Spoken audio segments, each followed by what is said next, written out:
Hi, everybody. This is an experiment in an ad hoc socialist telly program, just responding to some of the information that's come out this morning, and in particular with regard to more questions about Tory contracts issued during the pandemic. With the news that a firm run by Matt Hancock's sister, which received 2 contracts, at least during the pandemic, worth £300,000 in total, has issued Mr. Hancock with at least 15% of its shares. That's being reported as 15% in the very few media that are touching it. And those are the independent media, not the so-called mainstream ones. But if you look at the information there, these are the contracts that were awarded to this firm called Topwood, which is owned by Hancock's sister. And we've also then got Mr. Hancock's declaration there, and it's actually shareholdings over 15% of issued share capital. And that's been gifted to him, is the word that they're using, and he's declared that now in his register of members' interests. And that's,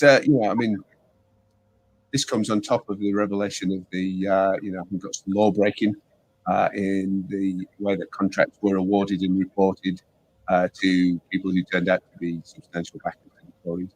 And now we've seen a firm that his sister runs, which was awarded Department of Health contracts during the pandemic, and has now given him, as it seems to be, at least 15% more than that, according to the declaration of its shares, so that he personally will stand to benefit from the profits made from those contracts. Bonnie, what do you make of that? Bonnie, you're muted. We just need to bring your mic on. I beg your pardon. We spoke yesterday, didn't we, about the scandal of David Cameron and his cronies making money and so on. This, to me, is a far more significant piece of, well, it looks like nothing other than corruption at the worst level. And obviously Hancock has already been found to have acted outside of the law. He needs to go.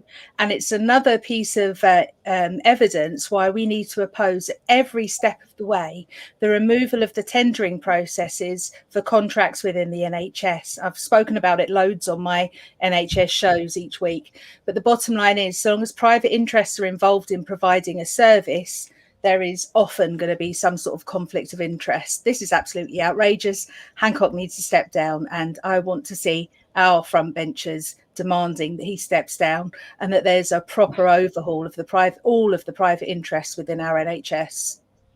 Well, I'll just put a little health warning on that before we go to demo. We're not recommending that anybody watching this program hold their breath waiting for the Labour leadership to call for Matt Hancock's resignation on this issue. And there doesn't appear to be any suggestion at the moment, at least, that he's acted unlawfully. We'll just point that out. But certainly it looks very, surprising for a serving health secretary to be receiving a free gift of shares in a company that has received, has been the beneficiary of the largesse of the health department. Damo, what do you make? Yeah, as you say, he hasn't done anything legally wrong, but again, the question ends up being a moral one. And to be gifted a 15% stake in a firm owned by his sister, the managing director is the husband of his sister, according to the company's website. But of course, in March of this year, Topwood, according to Bywire News, because it's only alternative media that seem to be picking up on this at the moment, were awarded 2 NHS contracts worth a total of £300,000. So is this just so we don't get told off? I think I haven't been able to tell for sure, but I think it was actually the London Economic that broke it first. I'm looking at social media and seeing what's come up, but again, London Economic, it's an alternative news source. Mainstream sources have not touched it, and it does look like he's been given a thank you very much for a sort of a golden handshake for services rendered, essentially. Let's be entirely neutral on that and say it's an uncanny coincidence. It may, he may say it's got nothing to do with that. It is his sister's firm, but let's say the two things have coincided. In the interest of clarity, the verdict of him acting outside of the law was about a previous deal, not this one. Just for the sake of clarity. Even if he wasn't awarded shares, I would like to have some serious questions asked about what tendering process has been gone through here, given that he has familial links with this organisation by the looks of things. Yes, you would expect it to have not been Hancock personally to have granted these health contracts. You would expect that it would have gone through a tendering process, and it would have been another member of the health team that might have awarded this contract, so that everything is above board and all the rest of it. But we obviously need a statement to corroborate that. We need to get to the bottom of this and establish what the facts exactly are. Of course, you mentioned that previous tendering process, Bonnie, where Keir Starmer didn't choose to call for Hancock's resignation. Being a Conservative, he's got a habit of not calling for resignations of Conservative ministers. He sort of saves that for other parties and women. It seems to be his trend. I wouldn't expect him to call for it this time either. You can only hope. I mean, this is Hancock again. It's not right. Something smells fishy. You would expect him to at the very least, be calling for an inquiry and to an investigation here, independent, not properly independent, not Boris Johnson independent, and get to the bottom of this. Get to the bottom of this fast and straightforwardly. And it would be good if Hancock came to the House and made a statement and established what exactly has been going on here, because he's been caught out again. It's all right putting something into the register of interest. Yes, fine, all legal, but still, questions are now being asked here. Your sister has clearly benefited from a government contract. What are the details of that, given that it's your department that gave it to her? This is a brilliant illustration, actually, of the legislation that claims to turn back a lot of the Health and Social Care Act 2012, where the only significant protection for our public service of the National Health Service was that there should be a transparent tendering process for all contracts awarded outside. Now, I'd make the case that those contracts didn't need to be awarded outside. We should be providing all of those elements of service in-house rather than contracted out. But if they remove the need for any form of scrutiny, even outside of the coronavirus pandemic, because at the moment they're relying on emergency legislation, if they allow this to become the norm, we can stand by and watch these multi-millionaire Conservative MPs continuing to feather their nests without any questions, without any scrutiny.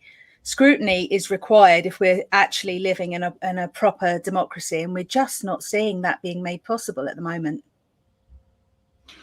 Yes, I mean, it's, then the transparency questions are very serious when you consider that, they're part of the contract award process that was judged to be unlawful by the High Court in terms of how Hancock had handled it, was in the lack of timely declaration of who the contracts had been awarded to. And as we've seen in the media, that a large part of those contracts went to people who happened to have made significant donations to the Conservative Party. The media's lack of treatment of this is also something that stands out. I mean, the media have covered today the situation with Priti Patel being found to have broken the law in her treatment of, or her department's treatment of, asylum seekers. But the media haven't called it law breaking. The headlines all say that those acts or lack of action that she took were driven by, we're just breaking rules, not breaking the law. And, again, the media seems to be doing its best always to minimise and cover for the Tories' misdeeds and breaches of the law. So it doesn't give much confidence in terms of the way that they're going to be presenting this, if and when they eventually get round to covering it. I mean, this is how the Guardian today, for example, has covered Priti Patel's breaches of human rights rules, according to this. And again, a bit further down, they say judges in the immigration court ruled that her policies have broken human rights rules again. But actually, when you get into it, it's unlawful. It's not just outside the rules. It's unlawful, and they've acted outside the law, which is technically speaking not quite the same as illegal, but it's certainly a lot more than breaking just a rule somewhere. And we've got the media, busily covering as best they can in the language, or presumably they felt they had to report this stuff, but they're doing it in such a way that anybody who just glances at the headlines won't really get an idea for how serious this was. And the details of that is Patel's eagerness to deport an asylum seeker who was a witness to a death that was being examined by the coroner, and before he had a chance to give his evidence, she was trying to deport him out of the country, which again raises a lot of questions. This is Patel all over again, isn't it? Really, it's just the latest in a string of issues for when it comes to immigration, when it comes to migrants. Judges, last time I looked, don't make decisions over rules. They only deal with the law. Otherwise, we'd have kids from the playground saying you've cheated at off-ground bit or something, and judges are having to intercede and have rulings on this. It's absolutely bizarre. They deal with the matters of the law. For a national paper like the Guardian to regard it as rule breaking, I mean, come off it. Yes, okay, laws are rules in the loosest sense of the term, but it's the law. I mean, if you break these rules, there are consequences. You get fined, you get jailed, you get whatever sentence gets handed down to you for doing it. But to keep minimizing it in this way, as they do with the Conservatives time after time, and Patel's form is really quite the issues with her and immigration, it's getting as long as your arm, frankly. It's high time things got dealt with properly, and she was effectively dealt with as to the letter of the law. Since when are these people above the law? They're not. They're not supposed to be. But it seems time and time again when you minimize these issues, that is essentially what's happening. Oh, it's a slap on the wrist. Oh, she's been caught out. Hasn't she been naughty? No. Let's have the police in. Let's have her investigated. Let's have her, brought to book for it. She's broken the law. If we did it, we'd be arrested. Well, you'd think it would at least be a resignation matter, but but nothing ever is anymore. Not anymore. Anymore. Thrown all that out. I mean, it has to be remembered that Priti Patel was, was in a trade. I think she was trade secretary, and she had to resign for having a meeting with the foreign government that she hadn't, that was off the books, and was apparently, linked to her trying to obtain trade funds to go to another country's military, which is, became quite a big scandal and forced her to eventually resign. And I think that's the last time I can remember anybody actually stepping down for something. But, you would think that would disqualify you from high office, but in fact, she got a promotion and ends up as Home Secretary. It's a step to advancement these days in the Conservative government. There's now rather than being a bar to office. She's obviously not a reformed character from her previous forced resignation, is she? I think the thing that really strikes me actually is, I'll call it the establishment media for ease of reference. Yeah. The establishment media have run quite strongly with the David Cameron scandal.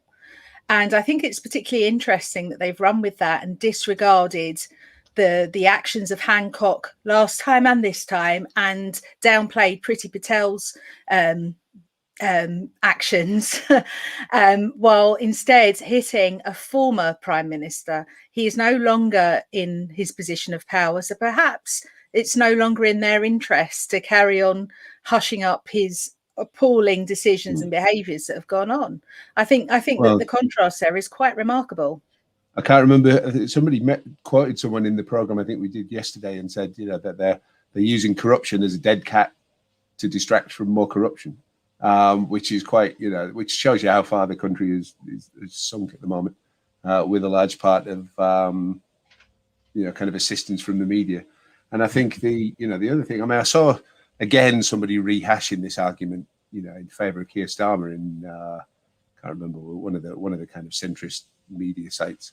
And they were saying, no, it's very hard for Keir Starmer to make a noise in during a pandemic because the opposition doesn't get much attention. Tell you what, if you can't make a noise about stuff like this and demand that somebody's going to pay attention, even if it's only people on social media, what the hell are you doing in the job? Because these are the classic open goals. I was very tempted to queue up a kind of compilation of open goal misses for this program because it was but it's not even that they just missed. It's that he's deliberately hooking them over the bar because he's ignoring them altogether. And time after time, he's got the chance to absolutely slaughter the Tories, metaphorically speaking, on their many misdeeds, and just waves it away, and then tries to claim that he didn't. He hasn't had a chance to get a hearing from people, and that's why they don't know who he is. But these would be his opportunities to get out there and do some tub thumping and some actual opposition. And it doesn't seem that he wants to do it. No. Corbyn would have been out there with a soapbox, or he'd have called some sort of a press conference to make a statement or something, or he'd have demanded a recall to the House or an emergency question. That's what they call it, isn't it? And he would have done all this, and we would be hammering this out very, very shortly. Absolutely nothing coming out of Team Starmer, and that, as you say, that is par for the course. It's not just Corbyn. I think it's any leader, any Labour leader worth their salt, worth the title, would have been would be making the noise about this, and if necessary, getting their own cameras out in front of their house or something and coming out and making going for the metaphorical throat over this thing. Sadly, it seems that the Labour Party is more interested still in going for the Labour movement, and in particular the unions. And Rachel Reeves has been on Peston talking about lobbyists and the government allowing all these unaccountable billionaires and corporations to influence their policies, and that's fine. That's what you would expect. But then when she was asked whether or not the unions should be subjected to the same thing, she said she sounded uncomfortably like Peter Mandelson, to be honest, in saying that she was very relaxed about the idea of extending these lobbying rules that are proposed to unions as well. And let's remember, unions are the most democratic expression of collective power in this country that we've got, because the management and executives of unions are voted into place by the members. They represent generally tens of thousands to hundreds of thousands to millions of people who are all otherwise largely without a voice and subject to a lot of exploitation. And those unions are also subject to harsh anti-union laws. And not only that, but subject to statutory oversight, by the certification officer. And those anti-union laws started under certain Tony Blair, and were continued and built on by the Tories in order to attack the Labour movement. And this is what this was Rachel Reeves on the Peston show. Would say that trade unions often argue not a national interest, but an interest on behalf of limited numbers of people. Why shouldn't they register as well? Well, look, I'm quite relaxed about extending that register. Relaxed about extending the register. So let's treat the Labour movement like a bunch of people who are pulling strings behind the scenes for profit. In the case of the lobbyists who act on the behalf of huge companies and very rich individuals, as we saw, most recently, I think came out with Boris Johnson delaying the lockdown in the autumn last year after a visit from a lobbyist representing a particular billionaire company owner. And, the scientists reckon that there was another, 1.4 million infections at least that came out of that, which would equate to about 14,000 deaths from the virus because of that delay. So, whose interest was he serving then? Bonnie, what do you reckon on all this? Well, it feels to me like people such as Rachel Reeves need a little reminder about where the Labour Party came from. The Labour Party was formed out of a collection of trade unions who wanted to have a political voice in Westminster. The Labour Party is supposed to be the political wing of the trade union movement. So to dismiss the work and the ideals and the needs of all of those trade union members is absolutely atrocious. And we saw it from Keir as well, didn't we, when he dismissed Becky Long Bailey following her support for the National Education Union. It's just absolutely transparent. It's an attack on our own, and they are firing against us when they ought to be making a stand against the Conservatives. Let's see that, please. And if Rachel Reeves is endorsed by any trade union, I hope that they are having a look at who they're sponsoring and what she has to say about all of their members' needs and rights. There's a comment just come in from Paul Gardner. It says the Whitehall source, whoever that was, has said that he's been increasingly concerned with how the government is behaving, and their relationship with the truth is not even on nodding terms. Well, that reminds me of that account that was set up particularly to continually retweet that tweet that went out on the civil service Twitter account, if you remember. Can you imagine having to work with these truth twisters? I think was the tweet that quickly got taken down again. And that's where we are. So, it's hard to find the right words that for something this bad, to be honest. It's let's flip this situation on its head a minute. It's all these laws that have weakened the trade union movement, these anti-trade union laws that have been brought in. Where are the same? Shall we subject billionaires to the same laws themselves? Because that's effectively what Rachel Reeves is demanding the reverse of. It disgusts me to my core that Labour are actually going to are actually even making these noises. Their very reason for existence is born out of the trade union movement. The trade unions only exist themselves because groups of workers got together and demanded a better deal for themselves. The trade unions were born out of that, and the Labour Party was born out of the trade union movement. If the Labour Party is now going to say, oh well, the trade unions can go stuff themselves, we're going to demand that they're subject to even more pernicious laws, even more weakening of their infrastructures and people's rights to protest and take action for better workers' rights, then what the hell is their reason for existence anymore? They don't have a reason for being. And it just strikes me that when you hear people like Rachel Reeves make noises like this, it just hits, all you hear is a Tory. All you hear is a Tory, because frankly, they want to be a party that's funded by people like them. They want the donors back. They don't want the trade unions, and they're being gradually edged more and more out of and having any meaningful say in how Labour is run. When Labour is supposed to be representative of them, of the people that they that keep them afloat, the workers that keep the trade union movement alive, you have to wonder, what are these trade unions thinking right now? Are they listening to this and are they quietly accepting this? Or have we got trade union leaders out there and trade unions in the movement that are going to demand a hell of a lot better of this from Labour? Because frankly, we need really strong trade union voices to put Labour back in their box, frankly, and demand that people like Rachel Reeves shut up, because there's absolutely no excusing the language that came out of her last night on Peston.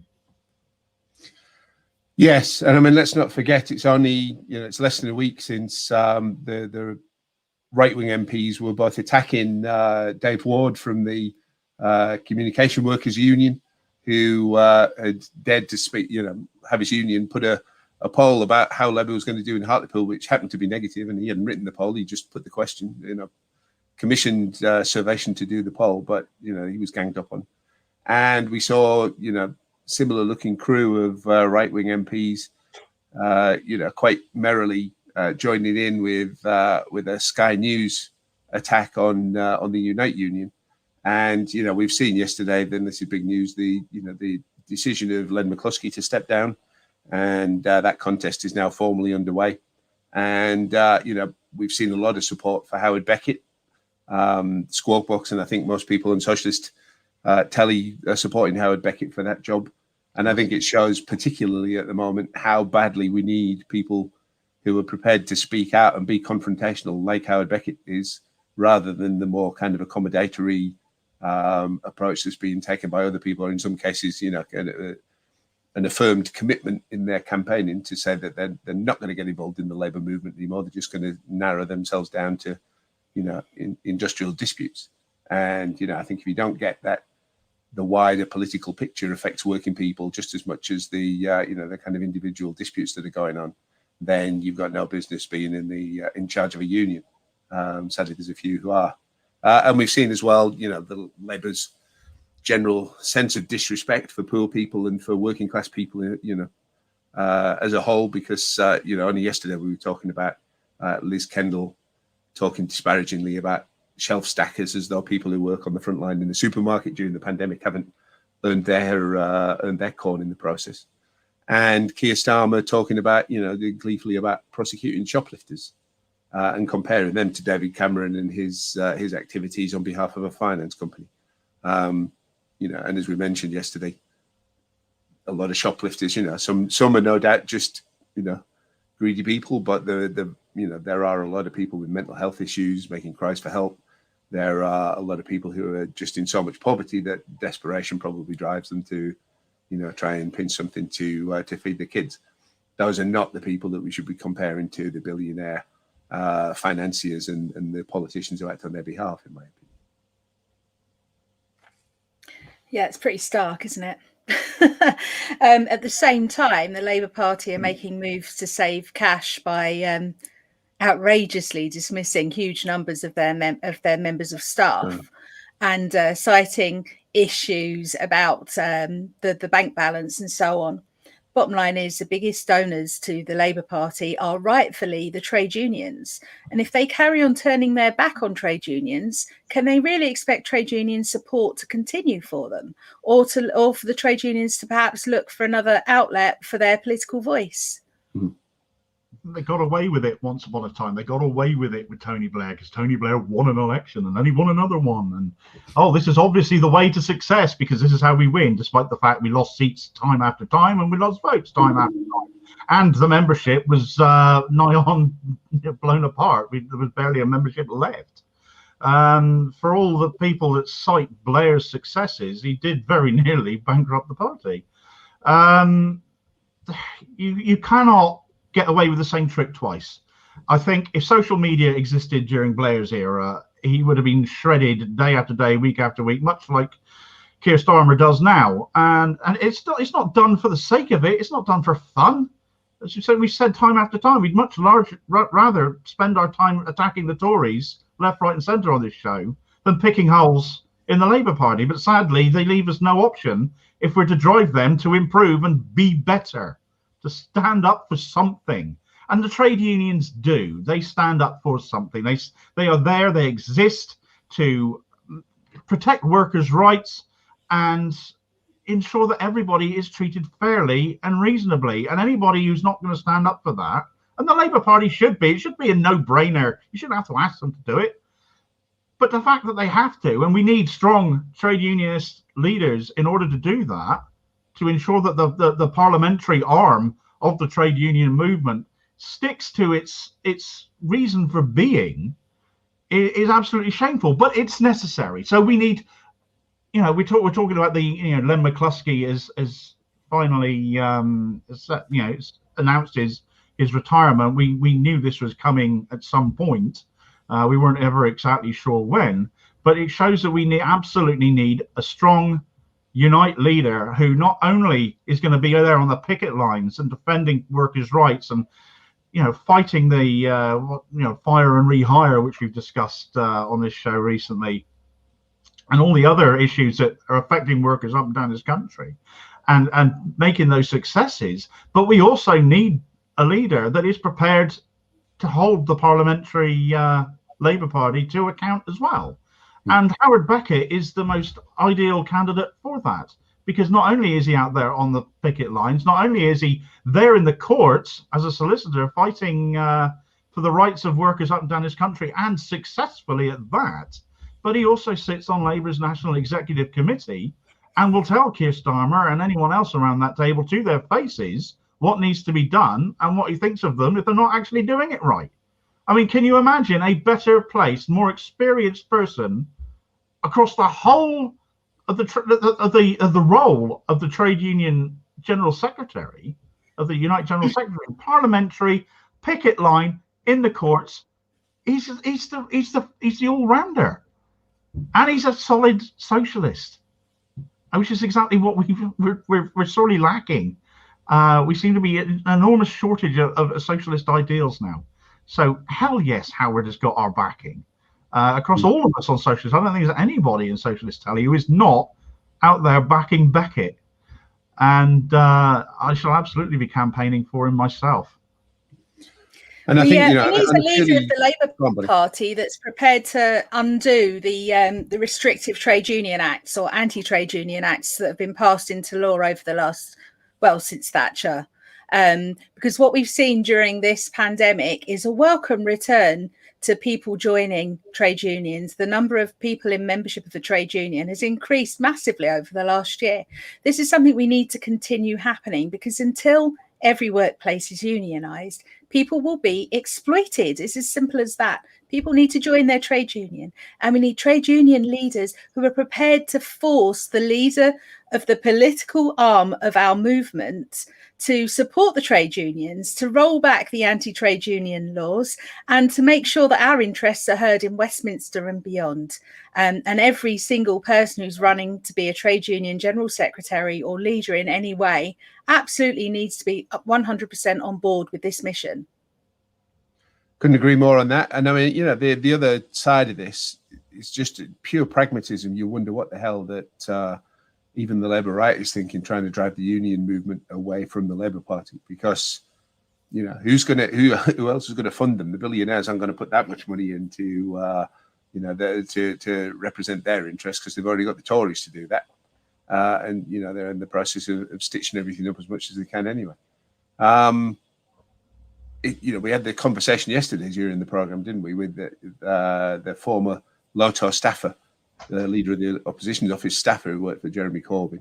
But he was saying, you know, he erred on the side of thinking that it's just incompetence, that they're trashing this party so badly.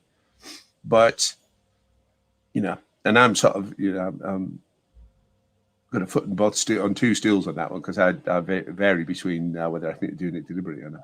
But you wonder when they're driving away the finance that's keeping them afloat, and they've already got major financial problems surfacing after being, you know, in a healthy position under Corbyn.